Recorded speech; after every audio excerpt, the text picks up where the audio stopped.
অবস্থা খারাপ রান্না করতে গিয়ে, এত গরম, এত গরম গরম।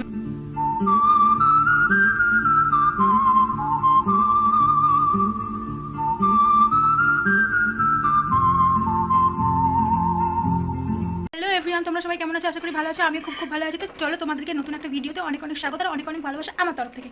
তো আজকে আমি আমার ব্লগটা এখান থেকে স্টার্ট করছি। এখন প্রায় বাজে 1টা মতো। আমি এখন রান্না বসিয়েছি আর সকাল 8টা নাগাদ আমার চান করে পুজো কমপ্লিট হয়ে গেছে। তারপরে আমার যেটা কাজ, আমি বিড়ি বানছিলাম বসে বসে। বড়বাবু বাড়িতে নেই, আলু পটলের তরকারি আর লুচি খাচ্ছে আমার মেয়ে বসে বসে। এখনও রান্না হয়নি, তো ওর বললো যে খিদে পেয়েছে, তাই ওকে ফ্রিজে ভরা ছিল, ওগুলো খেতে দিলাম। আর হচ্ছে আমি এখন রান্না বসিয়েছি। আজকে রান্নার মেনু হচ্ছে, তোমরা দেখেই নাও নিজের চোখে। এই যে এখানে পটল কেটে রেখেছি, এই পটলের হচ্ছে এখানে ভাজা হবে। আর এই যে এখানে ডিম সিদ্ধ হচ্ছে, ডিমের কারি হবে। আর এই যে এখানে ভাত হচ্ছে, এই দেখো।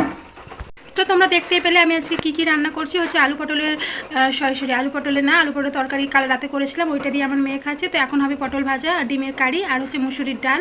এটাই এখন রান্না করবো। আপাতত এগুলোই বাড়িতে আছে, এছাড়া বাড়িতে আর সেরকম কিছু নেই। তো চলো আমার ভিডিওটা দেখতে থাকো। আর এই যে দেখতে পাচ্ছ, এখানে হচ্ছে জামা কাপড় সব কেচে মেলে দিয়েছি, ছাদে দিয়ে আসিনি।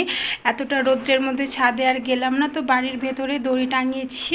পুরো খা করছে। এই যে আমার মেয়ের ড্রেস, এটা হচ্ছে আমি এখন শার্পে কাচবো। কাল যেহেতু স্কুলে যাবে, তো তখন পরে যেতে।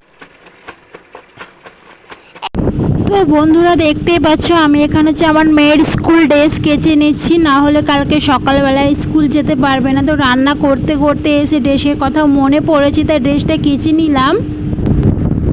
তো বন্ধুরা দেখো, আমি আবার রান্না করতে চলে এসেছি। তো এখানে হচ্ছে ডিমের কারি হবে, যেটাকে আমরা ডিমের তরকারি বলে থাকি গ্রামের ভাষায়। তো এটা হচ্ছে ডিমগুলোকে আমি সেদ্ধ করে ভেজে তুলে নিয়েছি। তারপরে হচ্ছে পেঁয়াজ, লঙ্কা, টমেটো তেলে দিয়ে তারপর যা যা মশলা লাগে সবগুলো কষিয়ে নিয়ে এই দেখো ডিমের তরকারিটা হয়ে গেছে পুরোটাই, তোমরা দেখ।